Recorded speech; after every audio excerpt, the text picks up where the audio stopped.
Ready? Yep. Okay, well, welcome everyone to our joint meeting. Thank you for coming out. We're gonna call this meeting to order, and we can start with the Pledge of Allegiance, please.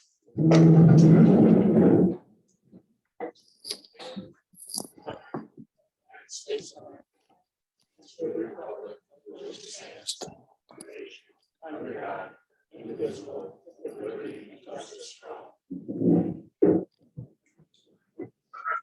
All right, thank you, and we'll go ahead and kind of in place of the usual roll call, we'll just start maybe around the horn here and just your name and a lot of new faces, and there's a lot of people probably we don't name, maybe don't put it with a face, so. Kevin Delaney, Finance Director.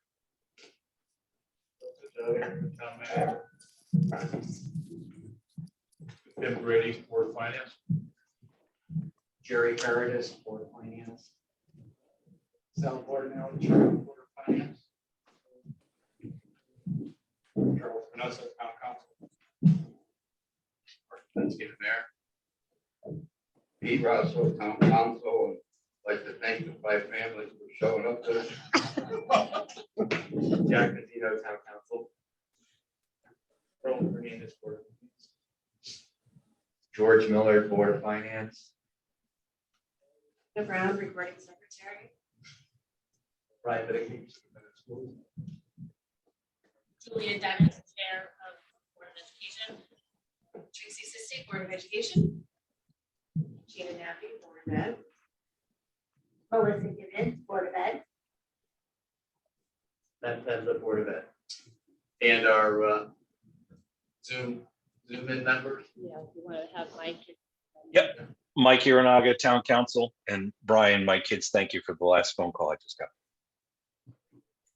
got. Brendan Luddy, Town Council. Carrie Sasser, Board of Education. Thank you all for that. And we have a audience of citizens. Anyone in the audience that has any questions for any of us here, or all of us? They'll take a while, I guess. We'll answer it, but just kidding. Now.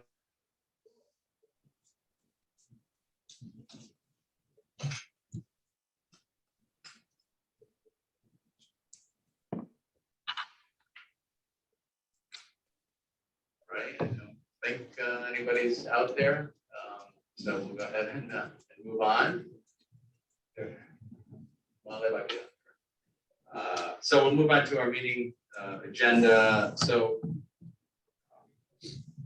what we thought about with this meeting was just, before we get too much into the budget season, and we all have questions of each other, of the different, between the Town Council, the Board of Finance, and the Board of Ed, that maybe we talk a little bit as a joint body here and just go through whatever you all want to say on whatever board you're on, whatever you think is priority, comments, questions. I mean, it's just there's no real set agenda here. It's made to be, although it's a public meeting, it's formal, but it's really made to be informal, and it is hard to be informal with such a large group. But do the best we can. We'll do the best we can, and if you need questions answered or whatever information you want to talk about, now is one opportunity to do that. So we'll go ahead and start, I guess, on the agenda here. We got the Town Council priorities.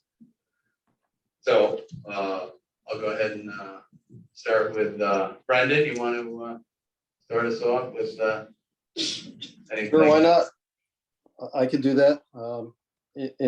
I think we should always continue to try and save some money, pay down some of our obligations or debt. We still have a little bit of pension debt we have to be concerned with moving forward, and try and take care of some of our infrastructure the best we can, and go from there. And I'm looking forward to hearing some of the other priorities from the other departments in town. And I know this is kind of late in the process, and Roche explained that to us, but I'm looking forward to the process. Thanks, Brendan. And Donna, I expect you, no, I know you're running a little late. So we just opened it up, literally, we went around the table, everybody just kind of introduced themselves. And, so you're on, you can introduce yourself and. I apologize. Long stories week. The rest of these is a great man. This time. Hello, everyone. Donna Beach, in case you don't know who I am. Mayor, Happy New can you Year. give her the mic? Okay. Happy New Year, Donna Beach. Thank you. All right, so we can start, Charlie. Well, we started with the council, and as I said, everyone's on. Questions, comments, whatever everyone wants to do, we'll just say it informally. Is that better? Yeah.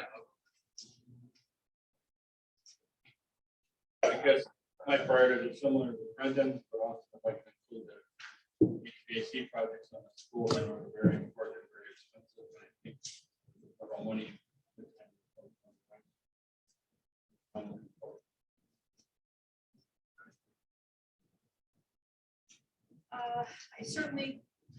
I know I just walked in, I apologize. So I'm certainly looking forward to doing some improvements, renovations, building of something for senior housing. In fact, I just got some information today, which I'd love to share with you, and we made public as we speak. We did get $192,000 to take down Percival Avenue, Knights of Columbus building. That's been long overdue, coming. We've been working very hard to make that happen. So we are getting some state monies to make that happen. So that's very exciting. So that's one area that I'd like to obviously focus on. Education, I'm on the education committee. It's certainly a priority of mine at the state level as well as the local level. And looking forward to working with all of you. And what else can I say? We need to make safety a priority, in my opinion. We have lots of things that have not been warm and fuzzy happening over the past 12 months to 18 months, and I'm hoping that things will change or at least be addressed. Those are some of the things I'm looking forward to talking about, looking at it, and seeing what we need to do to make those things happen.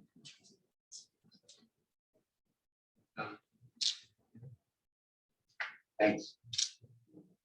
I have basically four priorities. One being to continue our commitment to educate our children. And I'm going to say what everyone's sick of hearing me say: education is expensive, but ignorance is unaffordable. Also to commit to continue to support our first responders, our police, our fire, and our town crews, and our volunteer. Our vendor for the ambulance. And we've also committed to show fiscal responsibility and a stable tax rate and economic growth and an increase in our grand list. And fourth, not by order of priority, but we continue to commit our support for enhanced quality of life for our seniors and our families.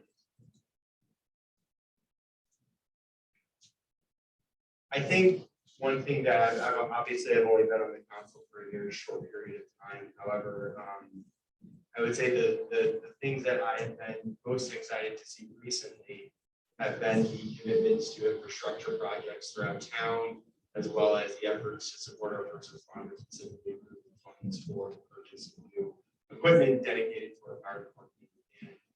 And I realize there's some momentum for that at the local level, and I hope that will continue into the new fiscal year. In addition to that, as someone who's a relatively young person in town, looking to start a family at some point in the next, 10 years or so, high quality, affordable education, public education is very important to people my age, people in my demographic who are looking to surround town. That's a great selling point for our town. That's why my family moved here in the first place, and I'm looking forward to continuing the tradition in Berlin.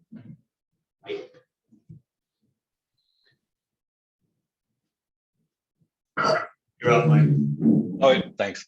Sorry I couldn't be there with everybody today. Apologize for that. But anyways, just want to echo a lot of what my colleagues just said. Obviously, all great ideas for us budget-wise. Want to make sure that we can not only execute contracts for Board of Ed and anybody in the town, but also be able to afford the things that we need to do to continue to provide services for taxpayers in the town and also for our students, and make sure that we're continuing along the same path that we've been doing with both education and in the town as well. And I look forward to being able to do that all with being very fiscally sound. Thanks. Great, thank you. So I'll just finish up with the council. I mean, echo everything that has been said by the council members. I think there are, everything's a priority, really, to keep our town running right. First of all, for me right now, and probably for all of us, the pandemic, kind of rears its ugly head again. We're still dealing with a lot of that for the town employees, for our residents. It's still a difficult time this winter, so that's number one. We can take care of our residents the best we can, and I guess what did I see? We got some more test kits coming, I guess, which is good. So I'll be passing those out on Saturday, so that's good to hear. So that's public safety there, and then from there, the police department, the fire department, police department. We certainly want to keep supporting them as we have been. We have some, as far as projects go, talking about projects here tonight or some priorities. We do have some renovations on the agenda for the police department. Some a little bit of additional space and probably some rearranging their space that they have to give them a little bit better headquarters there. Fire department, we've been taking care of them quite a bit with the new fire trucks.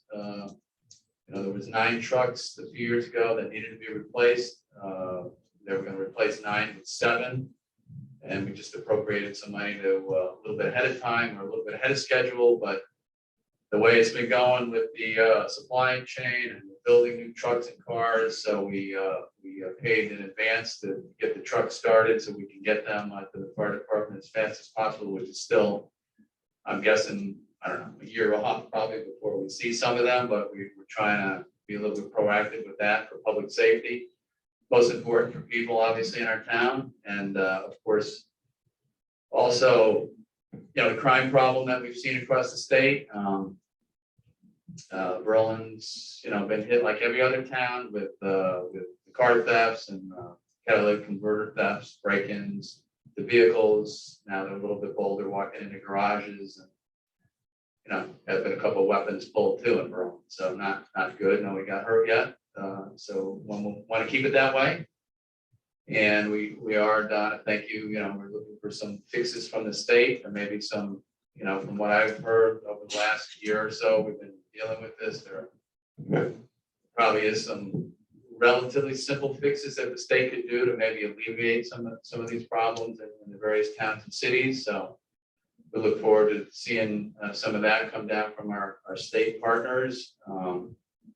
And the Berlin PD, as always, is doing a great job, and they're out there doing the best they can to keep our town safe. So we're going to continue to support them.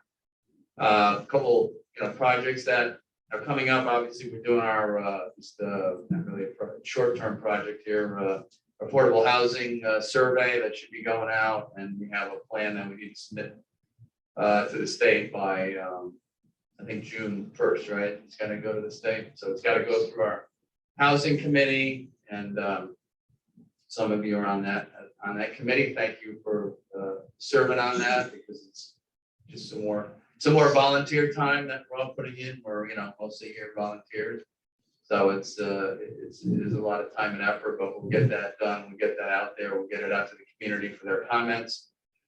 As you all know, probably, or some may not, that Berlin's been very proactive with affordable housing, and we're almost at the goal has always been at least 10% of our housing stock would be considered affordable under the formula as stated in the state statutes.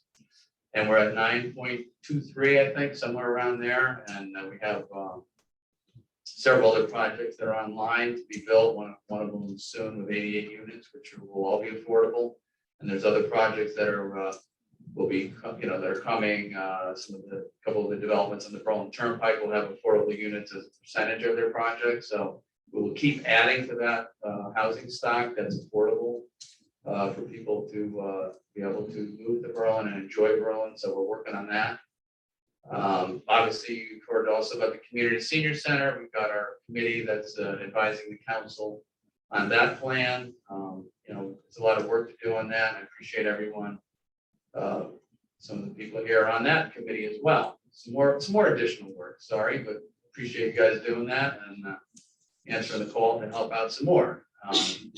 So we're working on that, and there's a lot of work to be done on that, and we'll continue with that and ultimately come to the council and we'll figure out what the best way to go is for Berlin, so we could get something. It's, only been, I don't know, talked about for 30 years now, maybe, something like that, maybe longer. So we're hoping to bring something to a conclusion at some point and get shovels in the ground with whatever we decide we're going to do. That's important. Donna mentioned, very important, our senior housing project. It's great to see that the money came to demolish the old Knights of Columbus. Walked over there the other day, and really needs to come down just as a matter of safety too. It's it's kind of a dangerous building, and it's very much needs to go. So that's great to see that. And then that housing plan is with the Berlin Housing Authority. I think finally it's been very difficult to get the funding for that. We've had just many different issues through the last few years. The plan that we have for the two separate buildings there, Percival Avenue, it encroached upon some state easement, which nobody ever heard of. We didn't even hear about it on planning and zoning when I was there. We passed the plan, and that took almost 2 years to work that through deep and fix that whole part of it. And now it's always been an issue of funding with the state. Not a lot of funding even for affordable housing, for seniors. So that's been an issue, but I think we're almost there. We're working on it very hard, so that's certainly a priority of the town. Board of Education, as always, the last few years, I've heard and I believe we've been trying to, keep the support for the Board of Ed and giving you, I think a fair shake of the budget. I think we're up to about 60% of the town budget goes to the Board of Ed, and based upon surrounding towns, that seems to be right, one of the good spots to be in. We do have that HVAC project, and everybody always wants more, we know that.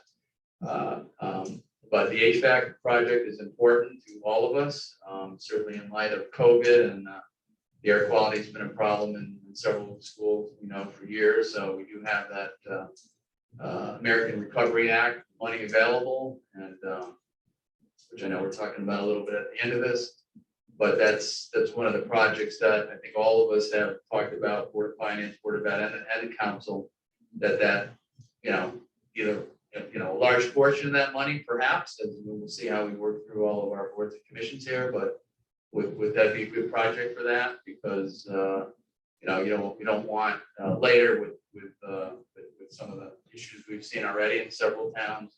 We want to make sure that the project we pick is what the government wants us to use the money for, and that certainly does seem like a project that is ready made for it, and it's an expensive project. So we hope to. I think personally we could use quite a big portion of those funds for that project. So get that moving forward, as well as all the other continued support for the Board of Ed, and no doubt our education system is well respected in the area. When I talk to the other towns and other mayors and other people, I work with in different towns, Berlin is definitely noted for a great school system. So we certainly will continue with that support.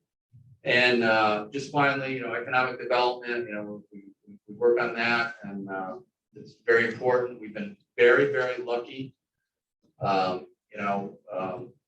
If you look at the surrounding towns, and I think a lot of people have compared us over the years to Newington.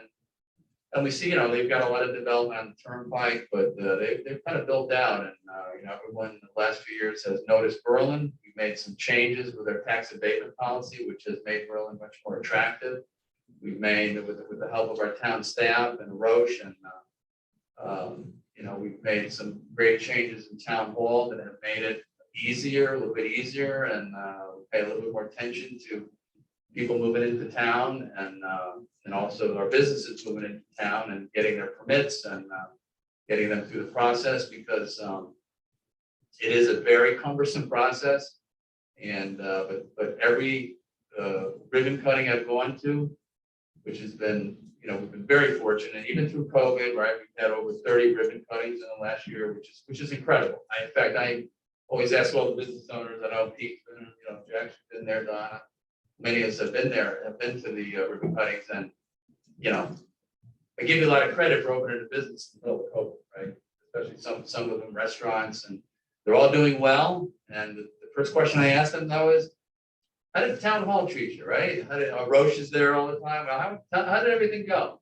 And really, to every one of them, no, very helpful. There's always glitches getting through the system. We all know that it's not easy, but they've all been very appreciative of moving to town, of our tax rate, and of the help that they got from the town government to get them here. So, and certainly, we always want to support all the businesses that have moved to town. So that's been going really well, and there's more to come. We have $85 million of investment over the last 6 years in Berlin. That's incredible. I think 750 jobs have been created. So we're doing well in that end too. And again, as always, being fiscally responsible.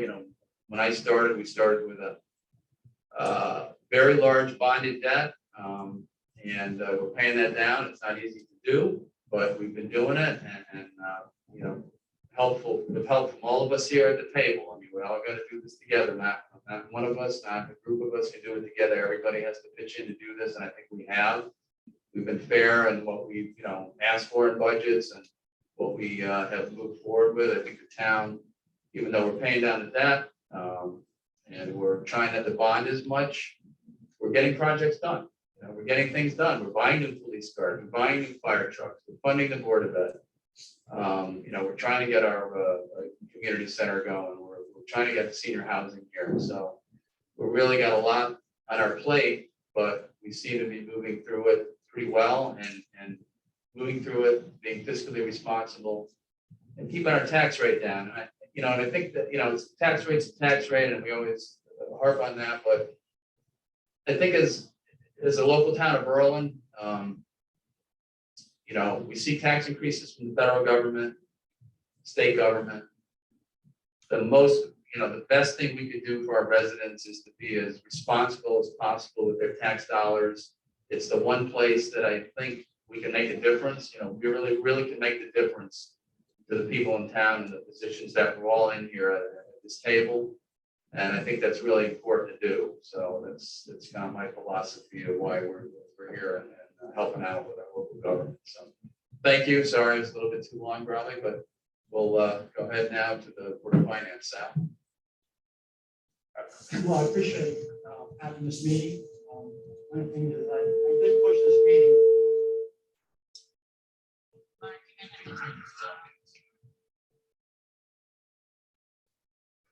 I did push this meeting so that we could have it early on in the process. We probably should, want to have it earlier so that we can understand and be informed of, what your priorities are, what your challenges are. And then even maybe you can discuss, what are your major guidelines for establishing your budget? Because it's important for the Board of Finance to, make our own informed decisions with respect to budget recommendations and so forth. With respect to the Board of Finance, one of the key areas that, since I've been on the Board of Finance 4 years ago, the mayor talked about it, is the high debt that we've been dealing with. We started 4 years ago, over $100 million. That's huge for a town that has a budget of $90 million. The target for our type, for our size town, should be around $40 million. So we've done a good job in the last 4 or 5 years. That debt by the end of this fiscal year is down to $73 million. So we took a good chunk of those we still got a ways to go with respect to getting the 40 million. So as a result, Board of Finance, a couple of meetings ago, we decided with respect to any new debt, this upcoming budget cycle, that we weren't going to do any new bonding, for this cycle. It's going to be tough. So we want to continue to drive down the debt. We're paying around $8 to $9 million a year in debt payments. So we're trying to drive that debt down.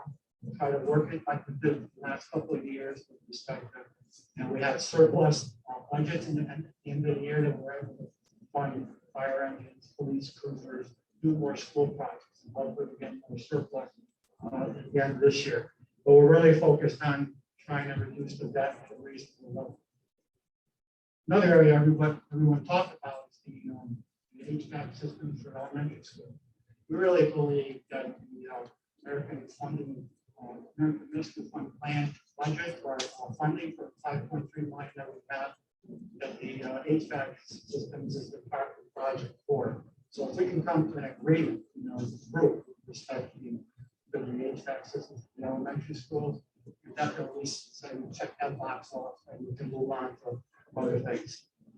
With respect to capital expenditure, we've limited the amount of capital expenditure. We've still done our job. But from a Board of Finance standpoint, eventually we'd like to get a point where we adequately budget capital expenditure as part of our normal budget. Not there yet, but that's plan to go. We want to try to go. The mayor talked about the pandemic, economic conditions. Well, people are struggling even more than ever with inflation, gas prices, home heating, food costs. So, it's a target, a stretch. I would like to have a zero tax increase 3 years in a row. And we do it, I don't know. But clearly it's in my mind. But we have to look at where the budget comes out. In order to help our struggling families, another zero tax increase would be great. It's not, sound was not as clear to the Zoom audience as this mic was on. Is it, why would that be? Maybe closer, probably? Yeah, all right. With that, I'll leave it to the rest of my team. I think Sal covered most of the things that we've talked about. We're really here to hear your priorities. We don't set policy, but we're here to try and help the town find the best way to fund it. So sometimes those things relate and come back as changes that might be needed to current or existing services or whatever. But it's not really up to us to define what our priorities are. Those things. Sal hit it with the big stuff where we do have an impact, and that is in the areas of debt issuance. I think the other one that's sort of overlaid with that is the pension funding. I think when the Board of Finance started 4 years ago, probably had close to 8 million. Actually, off a little bit there in unfunded liabilities. I think after going into this year, we'll be down to about $1 funded. So, that was an effort that we made that we could handle on our end by using fund balance to, make those payments up as we went along, not impacting taxpayers a second time, for those costs. That obviously is going to have a benefit down the road once all the liabilities are taken care of. We'll no longer have to go back and fund balance for those things, and that will free up money. The thing that we're all looking for all the time, both on the town side and the Board of Ed side, is we can't control increasing costs. So the only thing that we can do is, encourage economic development on that end of it. We have more taxpayers, we have more tax money.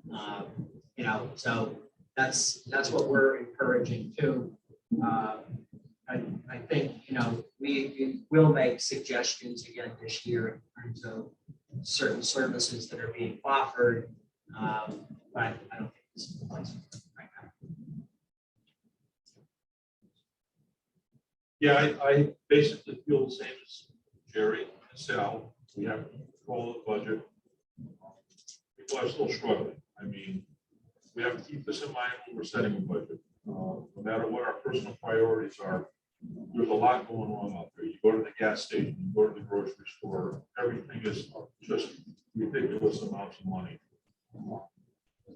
It's affecting small businesses. People are eating out less. They can't get suppliers. They can't get workers. Everything is costing more. So we kind of have to hold the line, I think, on our budget this year, do the best we can. And I'd like to get some direction from the counselors themselves as to what they feel about what we should do with the actual town taxes. My personal opinion is I think we can hold the line another year if we're all reasonable. That's where I'm at.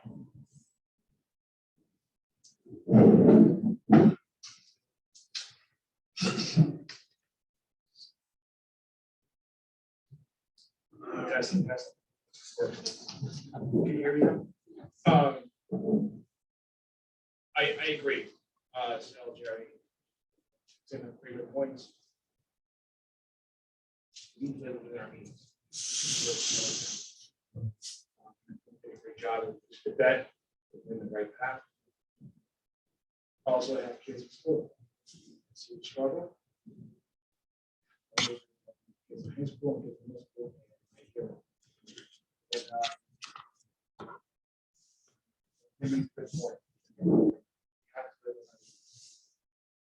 All this together.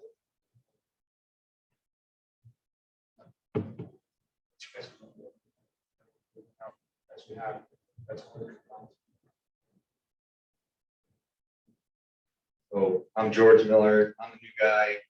First thing I'm trying to do is just figure out what I'm doing. What the job actually is. So I'll just kind of go to my corporate experience. I have 40 years working in a large, very large IT capital program for all of Northeast utilities in 3 states. Just some of the things that we try to do that maybe I would like to see, and probably could already be doing it, is to kind of look beyond this 1 year view. You know, it's not a 1 year, don't think of it as a 1 year budget, but think of it as a 1, 3, 5 year budget. And I would actually encourage to kind of bring things forward from an improvement perspective and say, hey, you know, if we spend this now, I can save this tomorrow. So net, my cost over 2 years, 3 years, 5 years will go down if you guys entertain this year. You know, we're going to be leaving a lot of things on, a lot of good ideas on the table if we don't do those types of things. So that's what I'd be looking for. You know, come with your ideas. You know, if you just come and say, I need $50 million or $50,000, whatever, and you don't really have an idea what that's going to do to future expenditures, you know, it goes a long, long way if you're going to spend $50,000 now and save us 60 over the next 5 years, or something like that. So those are the types of things that I'd be interested in and encourage different groups to do. Thank you.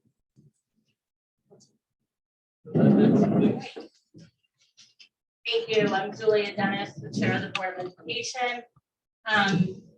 So I appreciate, what's your name again? George Miller. Thank you. I appreciate what you talked about with the long-term strategic planning.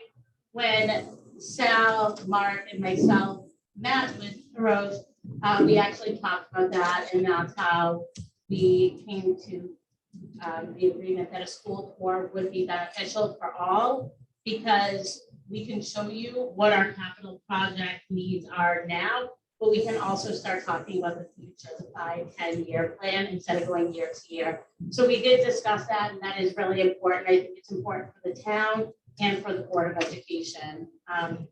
So we know we've been funded appropriately the past few years, and this has helped bring us from the bottom to an appropriate level. And so I just want you all to know that this is very much appreciated. And moving forward, our goal is just to maintain that.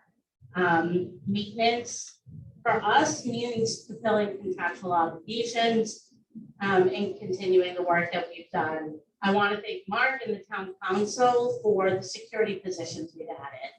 The community, the school, the staff are very grateful, and it's been so beneficial. So thank you for that. That's been a huge improvement. And it's really important to our community. So the pandemic. So that's been brought up. The pandemic has had a huge impact on education. And, you know, I have the opportunity to experience it firsthand. I know Donna knows because I work with her daughters and Tim's daughter-in-law. This is the hardest year in my 14 years or 15 years I've ever had. And there's been so many times where I said, maybe it's time to get out of public education.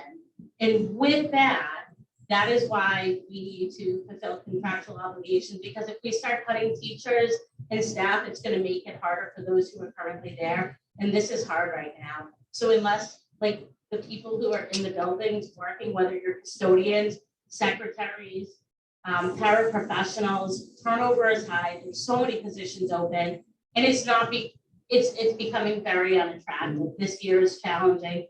There's been a ton of learning loss. We need to have that learning recovery. We need to have our staff. We need our support staff. So with that, our goals are to maintain our current staffing and programs. And that is it. We're coming in with a very lean budget. Superintendent Benigni is going to be presenting that next Wednesday with all of his administration. They have worked so hard to come in with a very lean budget. There's no staff being added other than one more security position and an increase from a 0.5. We're increasing them to 5.2, 0.6 to 0.8. That's the only increase. So no new staff, all supply accounts are at 0%. When we had our F&O meeting last week, 2 weeks ago, I don't know. We recently had our F&O meeting and we went through it and we saw that this is a lean budget. However, we also know that there's a reality that if the Board of Finance comes to a 3-3 vote, we get a 0%, and that is going to be detrimental to our staff. And that's who's going to get cut, and it's going to make the job harder for the learning recovery. Capital projects, you will all have the opportunity to see that when we go on the school tour with the laboratories at the elementary school. Yeah, it's going to be great. And then also to piggyback on the HVAC in the 3 elementary schools. So everyone has said that. So with our budget, we are focusing on what is needed and what we can do with that. So this budget, we are trying to really come in minimal as possible, just to cover our contractual obligations. And we also need to consider inflation. So covering contractual obligations, there has been inflation and there is a correlation with that. In regards to the ESSER, we have been very conscious not to put staff in because when that runs out, then those positions run out. We did fund the ESS, the Effective School Solutions, which we know we've had support from the town council with that program over the years. And that was $100,000, but the students' needs are so much more now than ever before. So we did not, supplant our budget with ESSER funds as much as we would want to, because we are trying to be fiscally responsible. We don't want a tax increase. I personally do not want a tax increase, but as the chair of the Board of Education, it is my job to make sure that we're supporting, working within our means of the budget and advocating for the funding. So that is all I have to say about where we are. And again, we want to thank you guys for the support over the past few years.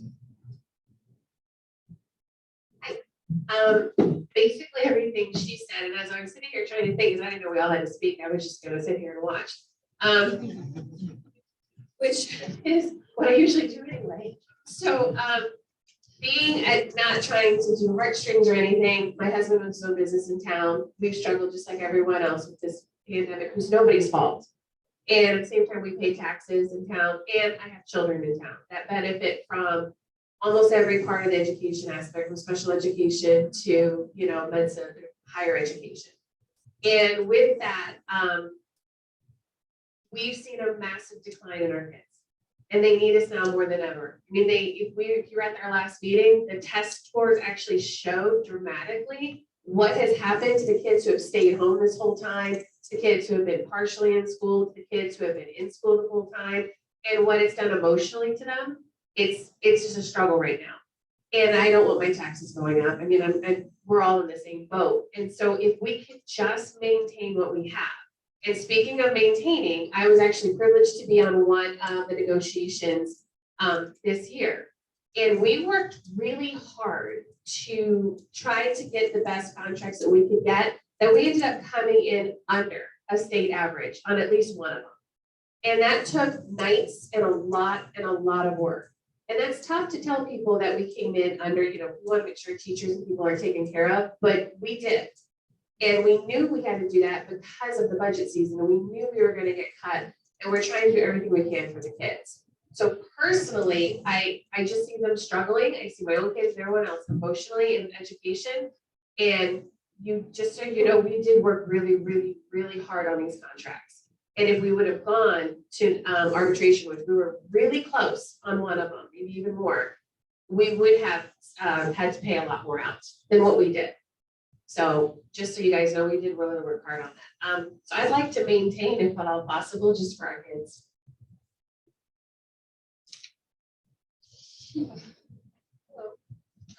I'm new to the board. My name is Jana Nabby, and I am taking it all in. It's a lot. I'm probably struggling more than the kids in school. But it's interesting. You all bring so much to the table, and it's really good to hear what you have to say, because I'm just learning all about it. So I like to learn it. It's a lot to learn, but I'm going to just listen and take it in for now. So thank you. I'm pretty much going to piggyback on Gina.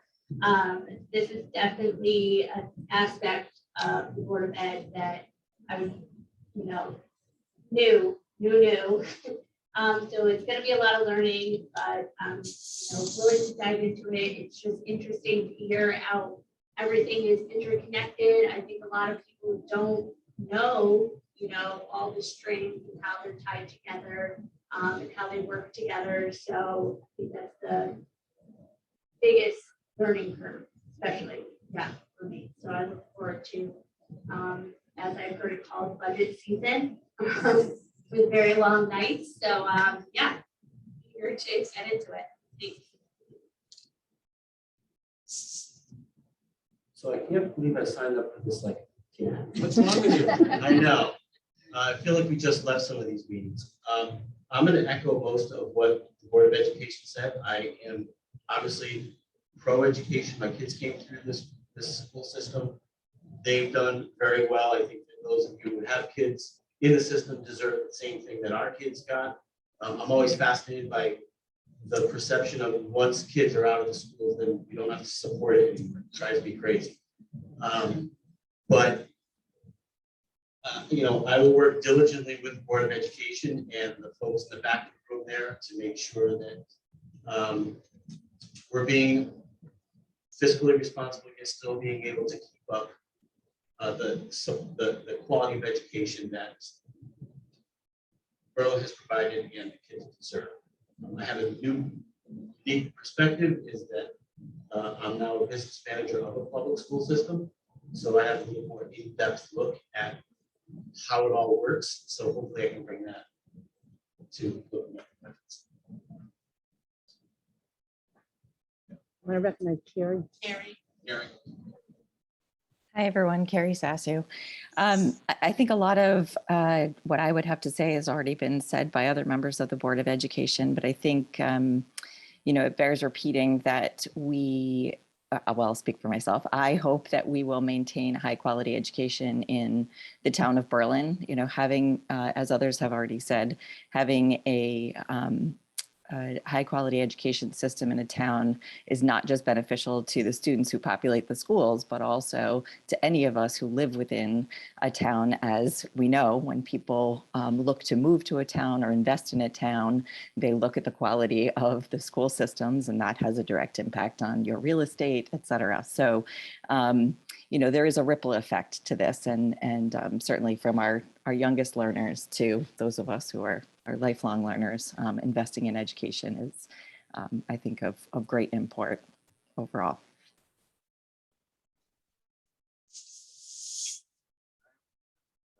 Yes. Over here. Oh, who? Oh, yeah, they're outside. This is for They're back, Brian and, Don. Should be. Is it lit up, George? Okay. This is just, I'm naive about a lot of things with regard to COVID. My question would be, aside from the ARP funds, it's just a general question. Do we know if there'll be any other COVID funds available that would help the schools kind of bridge that gap, that learning gap that's happened because we're doing so much remote learning versus, like you said, everybody's falling behind? Is there any additional funds that might come in from the state or federal government that will help us with programs to close that gap? Yes. At this time, I'm not aware of it. I want to be measured about the vision.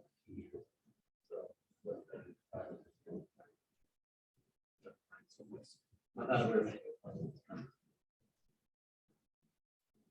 Right. Don, are you gonna get us some? We're gonna have to pay a backup. What, can I just talk? No. Use Mark. Yes. Use Mark. Oh, Mark. Turn this on, maybe get turned that one off. I certainly think that there's a possibility that there might be some additional funding that would be coming through the state. I can't promise anything.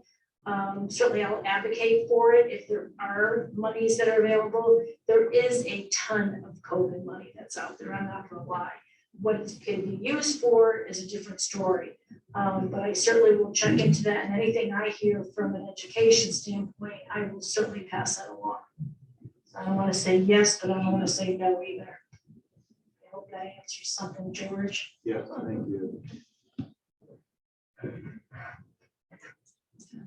Next up, we have our town manager priorities. So good evening, everyone. So, I want to repeat all the town priorities that council members and what mentioned. These are priorities for all of us. But I do want to echo what I shared in the met initially that the mayor and Julian. This is my second year going through the third one going through the budget process. It's a good one, but I do want to echo what George just shared. One of the things that's on the table is we're not asking to approve a multi-party, but obviously you can't do that charter. But we need to think in terms of a longer-term 5-year plan. It's really critical that we look at a 5-year horizon at least when you approve the budget. And I say that because, take for example, if he brings you a roof replacement, it's easy to say, let's put it on for a year. But if you see that there are 6 other roofs that need to be replaced for the next 6 years, sometimes it's going to catch up. So I think having that big picture, longer term planning horizon would help everyone. It is a big town. There's a lot of things going on here, from roads to bridges to 36 buildings, 100 million, a million square feet of square footage. So let's do that. And the second one I want to do is next year, it will be really helpful if you can do this in the fall. I say that because Brian, myself, and PD, and all of us, we have already received all the budget requests and submissions from all the departments. So if you do this in the fall, if you hear from everyone, it will be helpful for us to set the stage, the framework, and the parameters, so that we can tell the department heads to manage expectations and bring into a number that you are all comfortable with. And we can do that if you know it early. It's really difficult to do in a week in March to adjust the numbers. So I'm just throwing that out there, and I'll vote we'll do the planning phase next time, and hopefully we can get this going in the fall itself. So in terms of priorities, I just want to think about what happened with the COVID-19, and I always say this, that never waste a good crisis, right? It was an opportunity for us to look at things differently and invest in technology because we had to, not just Florida, a lot of local towns, state governments, they're not very good at investing in technology. If you look at the business processes, things that we do are a little bit archaic, very heavy paper-based, need a lot of people to do those things. So my vision for the town for the next 5 years is to create what I call a virtual town hall. It's not going to happen overnight, but the younger generation really don't want to come and stand in line to pay taxes or get marriage license, dog license, or certificates and show up in person. But if you invest in technology, it's what I call whenever, wherever, whatever you want to get, regardless of at some point, whether you have the town hall open or not, you help our residents and others to help themselves. Enable that technology so that they can go online at 2 o'clock in the morning, just get a marriage certificate, they can get one. Probably not the marriage certificate. Never will happen. Sorry. So, but that's the direction it's going in. I think Denise mentioned this to me. Now we hire new employees. You ask for them for a copy of their, check so that we can do the deposit. Most younger folks don't have a checking, but they transact money, move money, pay bills, do everything for an app. And that's what you should be thinking about for the town hall. And to your point, though, if you start investing in those, the ROI should be there. You should have your people. It's not to say you're going to go have a massive payout, but eventually, if you invest in the right technology, you shouldn't have all these people to do the things that we are doing manually. So that's sort of a long term. In terms of priorities for this year, this goes without saying that the first and foremost, the contractual obligations, debt service, collective bargaining agreements, and also you have seen the price increases in the last quarters or so, 8 to 10%. Gasoline prices have gone up, sand and salt, and things that we need in the garage to fix cars. All those things have gone up, so that will get into the budget first and foremost. In terms of staffing, I'm asking this year for 3 positions. One is we have been fortunate for the last 10 years or so. We've had a brilliant person who's been an IHR director managing both the town and the Board of Ed. And it has come to a point, especially after COVID, that it is unmanageable. I know the hours that James puts in, it's unimaginable a human being could actually get that much accomplished in 7 days. It's 24/7, and it has come to a breaking point. So July 1, Denise is moving full time to the Board of Ed, split position right now, and I am requesting a full-time person for the staff for the town of Berlin itself. Town of this side, with this many employees, this many bargaining units, and all of the regulations, all of the compliance issues that we have to deal with, it is absolutely essential that I have that position. Second one I'm asking is a new superintendent, not you, superintendent of facilities. This again, many years ago, this position was combined. It was under public works, and all responsibilities of project management, superintendent responsibilities, director combined into one, and it has come to a point that is also not manageable. I want to thank the council yesterday. Even though this is July 1, I wanted to try and get this position advertised and posted early on, because public works as a director, the superintendent, and a foreman, same with public grounds. And I'd like to have public buildings the same setup so that not one person is attending to things like removing this, first of all, removing a spot in the carpet and a roof leak, to multi-year strategic planning to ductwork to project management. It's impossible to do that. So that's coming. That's the second one. And the third one is, we tried probably a year ago or so to hire a director of development. And the two different functions in towns in general that a lot of towns are having a difficulty filling are town planners and town assessors. For some reason, people are not going into those fields anymore. But we are at a point that we need a little bit more help in the planner's office, and I'm requesting an assistant planner. And the reason for that, we are going through a plan conservation and development this year. And that is almost like the first point of contact when we are trying to increase our businesses coming into town and the quick turnaround that you need to be responsive to these businesses. It is a bottleneck in that office. So that will be coming through. We are also going through, the mayor mentioned the affordable housing plan, which requires a little bit more help and staffing. This one person staffs in the planning and zoning, the PBA, historic society. All those things are a little bit too much to handle, and it's taking a lot more longer to provide the services that are necessary. The PD, I'm told, will be submitting the police department, 3 positions, police officers, and 1 dispatch. So that will be coming through as well. This is just a heads up.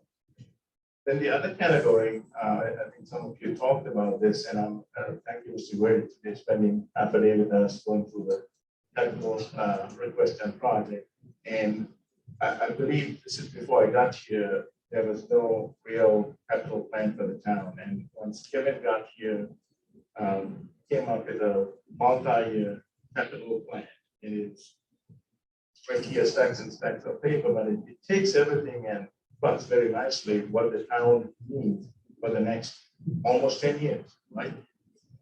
What I would like to do with the capital plan is we have the $300 million capital infrastructure that we have in this town, right? And you look at it, you're probably getting close to about a $20 million a year that we have to invest in terms of grants and surplus funds and even the budget resources. We need to get to a point as we pay down our debt, take that debt service and put it back into a capital budget. I would like to see the number personally around $3 to $4 million a year. If you get to $1 million or $2 million, that's even better. But having a 0 every year is not good. Thank you, Council and Board of Finance. You've been very good this year. The surplus funds and other avenues you've been able to fund on time basis, but it'll be good to have those things. Because when you look at the capital plan, not doing it 1 year, just piles everything up in year 2 and year 3 and year 4 and year 5, and it becomes impossible. And you really don't want to be in a situation where you have to borrow a ton of money now again to reduce your capital. That's all I had in terms of requests that you're going to see. In terms of some of the emphasis that we will be putting on a couple of the departments to improve the performance. One is the P&A. It's been a topic of conversation. We've done some restructuring there. We've got a third-party consultant to come in and give some advice. They were running around a $900 million deficit. My goal is to bring it to about 700, then down to about $500,000. And then the census figures were around 40 something. I believe you can get up to in 3 years, 80 to 100 or so in census. So a lot of those recommendations that we got from the consulting group are being implemented as we speak, and we will see more about that in the budget process. And the last one I will talk about is the Timberland Golf Course. I think there is room there to improve their bottom line. Again, my goal here is to keep it off the middle road, meaning the operations of the Timberland Golf Course. You price it properly, if you run it properly, there should be enough to pay for your capital and operations. So with that, I will turn it back to Mr. Mayor. We have one more tonight. Yes, we do. We have the quick report. For Brian, do you wanna? Yeah. Yeah, Kevin, you're here. Now's your chance to talk to all of us. So, what? He wanted to talk about art. Oh, you're gonna talk about that. Okay, so you're coming up. Your time's coming up. If I could just say a few words. First off, Julia said, Mark, security has been a huge resource to the district. So thank you for that. And as we started off the budget years ago, 3% of last year has been, which is very interesting. But if you think about the school budget, 60%. The school budget is mostly made up of staffing. This year's budget, we did definitely direct the board to our subcommittee.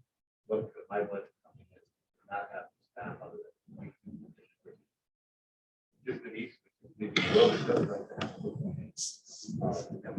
Part of the putting on to the security. Beyond that, the one piece I want to speak to is technology and infrastructure. What we would be without it for the last few years, and that our line item budget, typically the end of the year funds, right, spent on that. I think you'll see in this year's budget expectation to have end of the year funds that have been in the past. We've always given some back to the town, but I don't expect to have those funds after the pandemic. So I do have concerns with the full budget and our technology funding to keep up with technology for students we want to want to fit on the district, as well as keep it out of technology. Infrastructure could be difficult. So that's the only piece I think that really didn't touch on. And I think that the open board of finance has an awareness. If we will do our part to look at where we can cut, and I think that the last 2 years, support has been given by the board of finance as well as the town council has shown that to us for education. And we'll do our best to bring it into enough of that. Understand, recognize that. It's a difficult time. We also don't just get one opportunity to go to school. And we can't go back. We've already gone back to what's not here. And I really believe that the education that students are receiving and have received compared to other towns as far as the Zoom system and not the expected role whether or not they're all the last 2 years. It's definitely so. And it's because of the life we've had for the Zoom system that we have.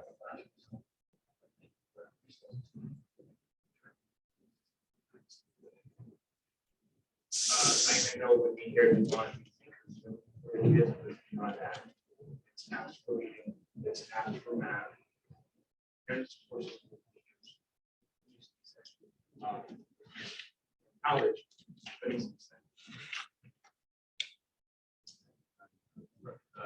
With that, Brian, Julie, I meant to mention about, I'm so happy that we got through the high school project finally. That was a huge milestone to get past, and we got the infamous ductwork fixed, which is just wonderful. That's all going off of our radar screen. So everybody pitched in for that. So thank you, everybody here, really at the table. We got that done, and we got the high school closed out finally, and moving towards, hopefully some reimbursement money whenever that happens from the state. No, that's a long process, we know, but we did get it started. So, and that was a lot of work to get that done, right? For all of us. So thanks to everyone for getting that done. So next is you're on. Yeah.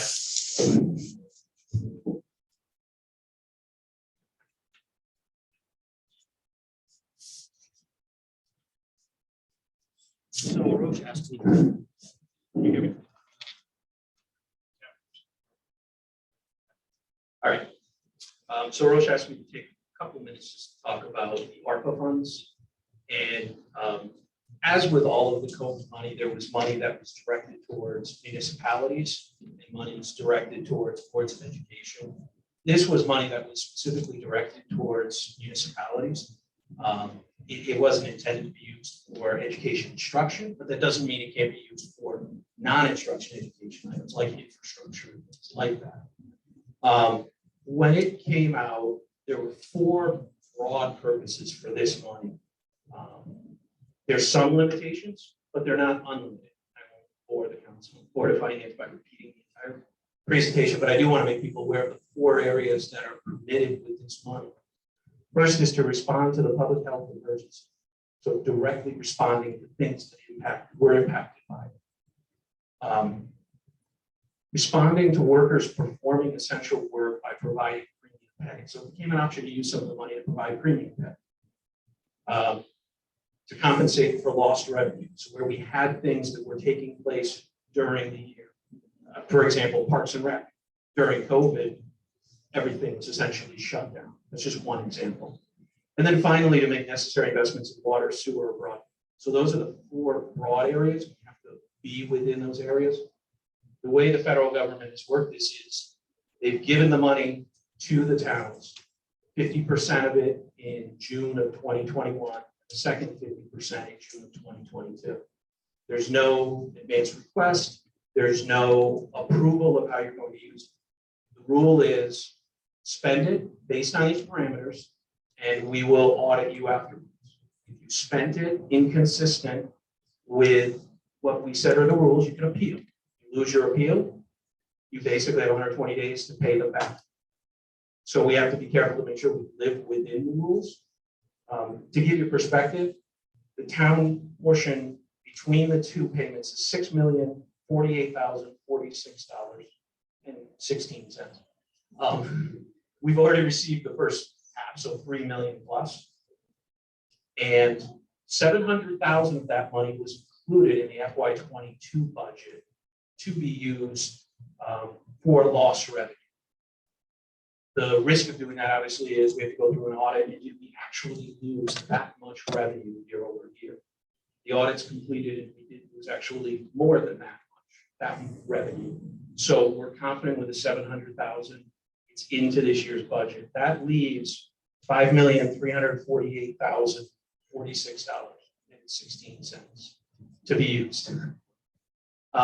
There's a variety of things that certainly could be used. There are a number of water and sewer projects that the town would like to undertake. One of the advantages obviously is health and quality, environment in other areas. One of the drawbacks is Berlin Water Control covers a portion of the town. There certainly is an opportunity to provide subsequent payments, not just to municipal employees, but these could be provided as grants to supermarkets, restaurants, others who were client facing and providing up to a max of $13 an hour of an additional benefit. To do this, we basically have to have a process to make sure we're taking in and using the money appropriately. I will reference a bad situation that we're probably all aware of. We're not going to end up in a West Haven situation. If we were to go down this path, it would be incredibly transparent. But it is a risk to do that. But the benefit is you recognize not just employees of the town, but also employees in the town. So that is an option for the money to be used. And then lastly, I'll bring it back to the infrastructure.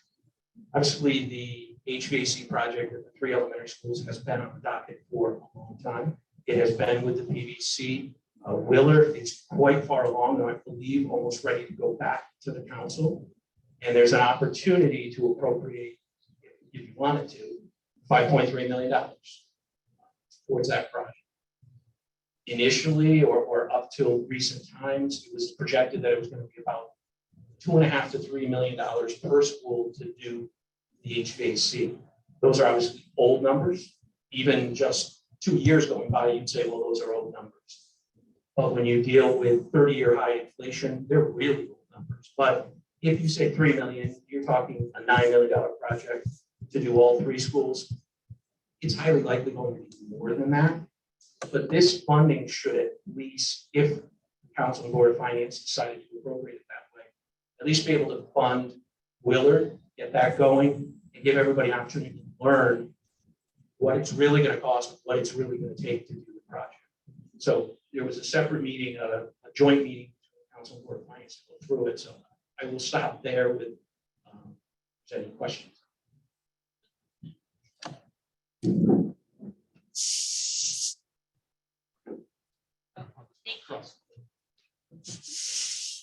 No man's land. It's a scary place to be. They're the other ones that. All right. Might be a long shot, but in regards to the premium pay and the money that's available, is there any money, has there been any consideration or discussion about the teachers and custodians of school staff maybe getting some type of additional bonus or, I know you were talking about supermarket employees but I think the school staff right now has been dealing with something that they've never dealt with before. That a lot of people want to quit, and whether it's giving everyone a day off on one of those PD days, because so teachers schedule for a PD day, kids don't come in, but if we gave them all a free day, then that's the town losing money. Is there something that we could do with that funding to support all school staff, not just teachers, but the custodians, the secretaries and paraprofessionals? It's rough. Yeah, certainly.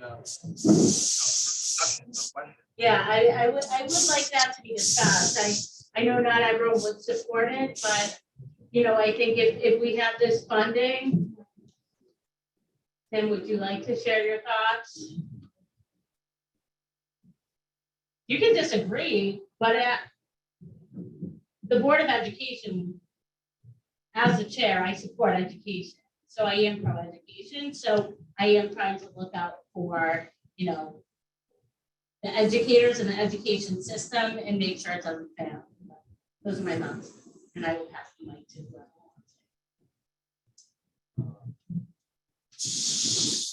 wants it. I'll respond. Actually, I won't respond. Thank you. The final rule from the Treasury just came out this afternoon. I assume it did not change the initial rule. Does say that childcare workers, educators, and other school staff do qualify as eligible workers. But I'm not giving you opinions whether that should or shouldn't be. Just saying yes, it is eligible under the rule if that's what folks chose to do.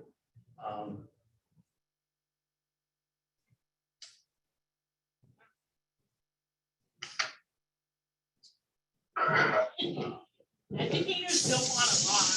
Like any bonus is nice,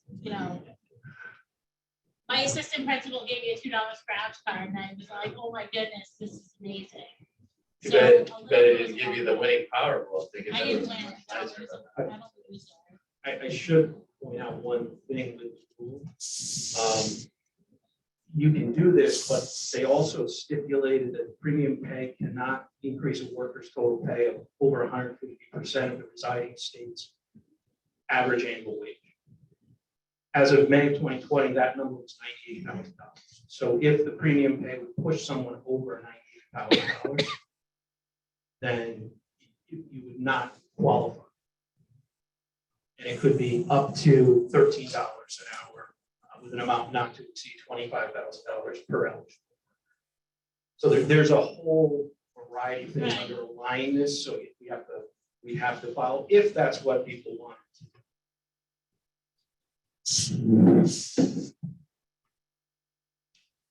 Yeah, I'd just like to say that one of the considerations that we had when we had discussions about this was that we could get more bang for the buck by taking something that we would otherwise have to bond and then put into the mill rate. Use the funds for a project like the HVAC. One of the offshoots to that is it clearly falls into the regulations that Kevin is concerned with, we're all concerned with.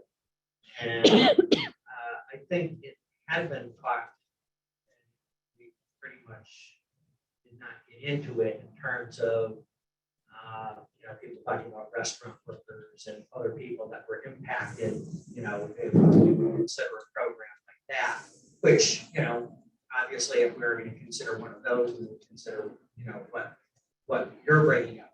We hadn't heard that before, but I think we were all pretty much moving in the direction that because these funds could help us out from the bonding perspective also, that it made the most sense at the time, to go in that direction. Not to say that it can't be revisited. Can I just add one thing really quick? restaurant I'd workers. just like to add too, that this, what Jerry's talking about, this bonding, it's gonna benefit everybody in town. It's gonna keep everybody's taxes down. It's a large project that we won't have to bond, and it won't have to go to the taxpayers. So by using this money for that, we're not benefiting one group of people. We're benefiting every taxpayer in town. That was the logic behind it. So if I talk loud enough, do I need the mic? You need the mic. Okay, so I guess my thoughts are, and I think we could go, I'll just stand right here. I think we could go back and forth on this all night long, and I don't think that's necessary. But to the point of thinking about essential workers and restaurant workers and grocery workers. So I'm gonna talk about people who got laid off. Their unemployment benefits were so high, they chose not to go back to work. A lot of people, and that's a fact. So I think to Tim's point, if we're gonna take these fundings and maybe not support any group or any individual and do something that's gonna support the whole entire town. Because I think it could cause a controversy if we're saying we're gonna support the restaurant workers because they lost money. Well, their unemployment was significantly higher. And then that affects all of us as taxpayers, because then we're gonna be paying that back. So it's something to consider, and I just wanted to bring that up.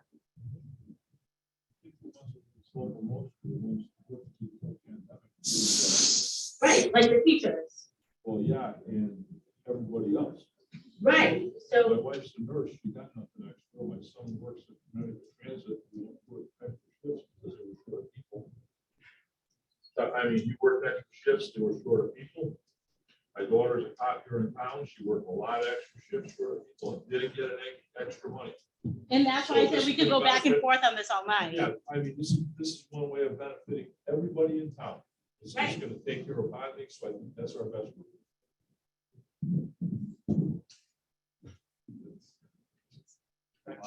Nobody wants it. I don't want it either, no. Well, you have it already. Yeah, I mean, the COVID money is interesting, you know, it's everybody wants to, I guess, figure it out, but it is difficult. And it's a lot of money, but it's not a lot of money. We got a lot of things to pay for in town, but we'll figure it out. I am really, that's really sad to hear. I think we've heard this in the news and read things about it, how students have suffered so much, and now your test scores have shown that. It's a lot. How do you get that back? You know, the time they lost, it's tough, right? You don't get that back, probably. I mean, hopefully they will, the kids will. But that's a lot to hear. But that's what I mean. The whole COVID thing is a big mess. It's still a mess. So, but I think overall, that aside, that's not a happy, happy thought to end with. But Berlin, we have been, pretty lucky getting through the pandemic as a town. I mean, everybody suffered, losses, that's sick, job losses, and, there's still tragedies and losses throughout the members of the town. But the town as a whole, from what I could gather with our, school system, our budget, our town government, and the residents as a whole, as I talk to the other mayors and stuff, we're actually doing, we're doing pretty well under the circumstances that we're all dealing with. I just wanted to add that, session starts in February, and I'm sure that if the problems are as significant as as you're seeing them in terms of what the testing is showing and how the learning has really been diminished over the past year and a half, I don't see how the state as a total can ignore that. So fingers crossed, perhaps they will address things. When you see it in a graph, that was like, Can it's you, not just a are number. those accessible? Yeah, to it was at everyone? our public meeting, Oh, like we should okay. actually have it. But when you see it, Yeah. like, those colors, statewide, Right, where right. it was You felt eye like, opening. yeah, maybe you could send that to me and I could share it with the committee. Okay, thank you. Yeah, Brian said he'll make sure. Yeah, you Thank get it. you, thank you. It's, I mean, anything helps. It's worth the ask. It's worth the ask. And I'm sure we're not the only community No. that's facing it's this problem. everywhere. And it's everybody. I've heard it from my kids, like you said, it's not good. It's not good. All right, thank you. Very good. What else? Where else? I know we're at the end. I still, I mean, town charter says the board of finance is to take direction. I'm sorry, the town charter says the board of finance is supposed to take direction from the town council as far as how to set the mill rate. So I'd like to get from every councilor what you want us to do. Hold the line, do what we have to do to raise or lower taxes, but let us know, give us direction, what you want to do, how you want this to move this year. So when we get together, we'll have that in our mind as to what you want us to do as far as setting the mill rate. That. I mean, I think that budgets are almost due. Like Rose said, we'd like to start this process in September so that we can at least set ground rules early on so that, you know, we can make some adjustments while the budgets are being prepared. But with respect to the Board of Finance, you know, I want to keep this dialogue going. You know, I want to make sure we're transparent. Whatever questions we have, follow up about budget issues or whatever we want to go through. Education, the town, we want to dig deep. We need to understand the budget. And based on that, we can talk to the town council and the mayor and decide how, you know, maybe what course do we want to take. I mean, we're too late in the process to say we're gonna shoot for a zero budget right now. We don't even know what the budget is. You know? I just like So, but we can strive, you know, to minimize, you know, the tax impact. We need to look at what the budgets are and then work through it with the town manager, with the board of education and the mayor and the town council and see where we can get to. Sorry. First.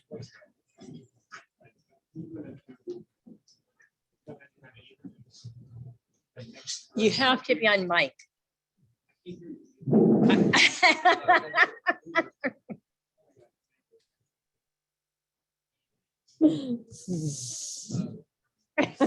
Check know. one, there you go, that's better. Okay. To George's point, it's one of those things where if we're gonna stave off the tax increase this year, but if next year or the year after, if the instance of the big tax hike, we have to be mindful of that. Because I presume that this year, because the inflation is gonna be at least what, maybe 2 or 3 interest hikes, presumably. So we have to be cautious of like, let's not. Jerry, can I create for you?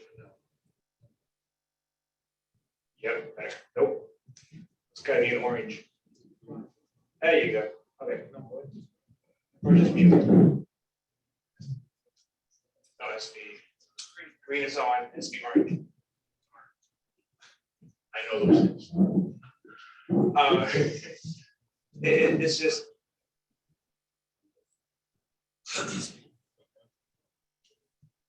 Thank you, guys. I just think we need to be very mindful. We start saying no tax increase now before we know all the numbers. But obviously, I'm open to anything. I just don't want to be hit a year or two with like, what the heck? All of a sudden, the entire town is being. All right, exactly. To George's point, we have to plan on those things. Kate, was that good for you? Okay, appreciate it. All right. Can you turn that one on? That's all. Yeah, I think those of us that have been working on the budgets for a few years now are mindful of not just the current year. I mean, the fact that we've got different debt planning and pension planning, all of those things, are in that direction. I think we'll continue in that vein, but I don't think if we went around the room now and we asked everybody's going to say keep the mill rate as low as possible. Well, that's what we all want. So I think it's a little premature. Why don't we get some numbers first? And what I'd like to see is if you think the budgets are too high, that you tell us what are the areas that you think it should be brought down at. We're going to have our own ideas. We do every year. But I think somewhere between now and then, once the numbers come out, we're going to want to hear from everybody to say, okay, Because it doesn't do any good just to say, let's get to zero without knowing how we get to zero. Because everybody's impacted differently. So I think that's, you know, to Sal's point, we'll keep the communication open and, you know, we'll go from there. I think I mean, that's a good point, and I think we all know where we want to be for the sake of all of us in town.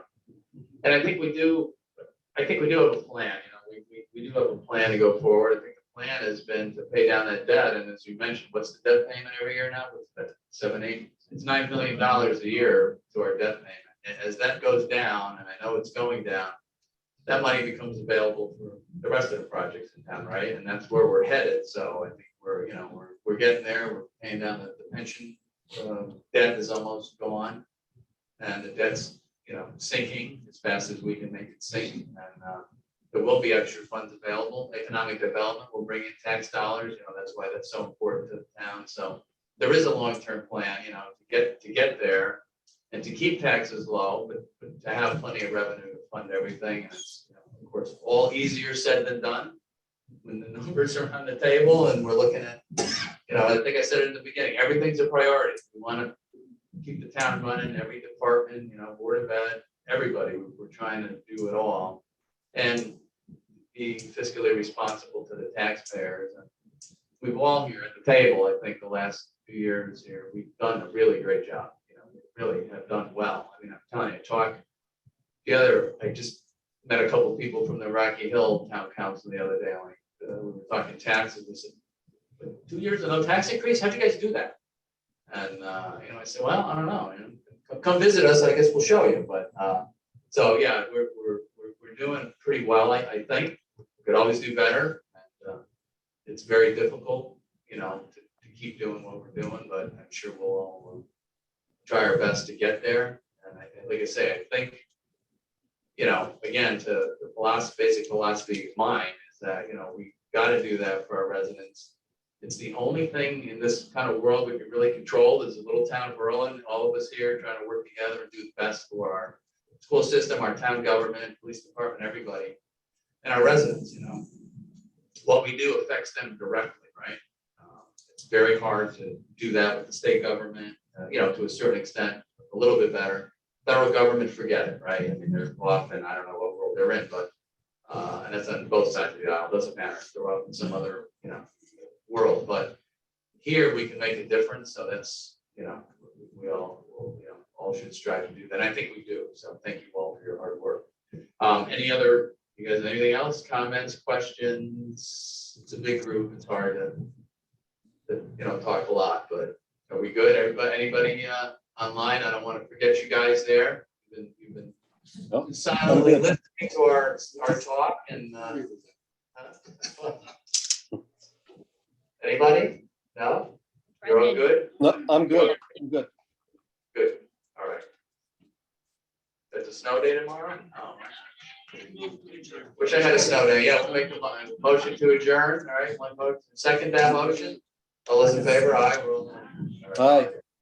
Thank you all very much. All